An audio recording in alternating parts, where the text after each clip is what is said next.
Arkadaşlar sizlerle tır necə çitəçələri düzəldilir. Baxın. Birinci belə. Tez şey yoxdur dostlar. Siz belə girsiniz. Sonra spansiyonu belə eləyirsiniz. Gözləyirəm burada. Dəndiri belə edə bilərsiniz. Sonra dostlar indi gəlirsiniz. Baxaq.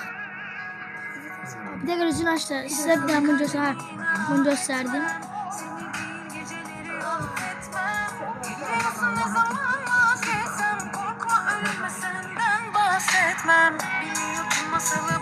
Sokaklar, tutum yapın karışık hesaplar. Gece oldun ya da yağmurlar, ateş oldun ya Bunların iki ayrı dünya. Dostlar bu girmədi getdi. Ha. Dostlar siz burada da eləyə bilərsiniz. Mən burada eləyəm. Baxın dostlar. Drift modunda sürmüş.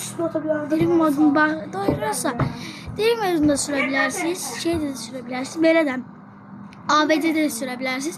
Amma mən drift mod AVD-də sürürəm. Siz drift modda da süre bilərsiniz. Baxın dostlar. Dostlar saçını dostlar. Ha dostlar belə eləyiniz dostlar. Baxın gördünüz dostlar. Dostlar görürsünüz. Ne kadar size iki teker kaldırırsa kaldıra bilərsiniz. Bakın dostlar. Ama dostlar böyle olur da. Ben drift modunu o bir dəqiqə sürüm. Bakın ne çok. Tez yapın sedek. Tez gözləyirəm.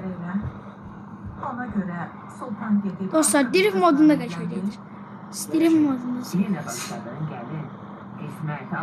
Dostlar drift modunda sürün geçəcək. Videomuz buraya kadar idi.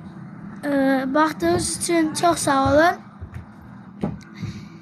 Sizlerle bir ayın neçəsi gələrək video. Bugün bir 5-ci gündə video gələcək. Onda bir şeyler öyrənəcəm. Deyəcəm sizə. Videomuz buraya kadar izlediğiniz için çok sağ olun. Ve siz like atın dostlar. 21 abone çektim, 20'ye düştüm de 21 oldu. Siz dostlar, eləmədi ha.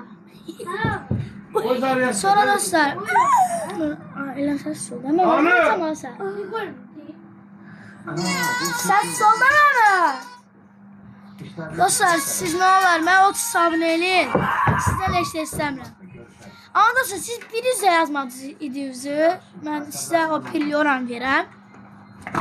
Like atın ve abone olun. Bay bay. Özünüze yaxşı baxın, bay bay.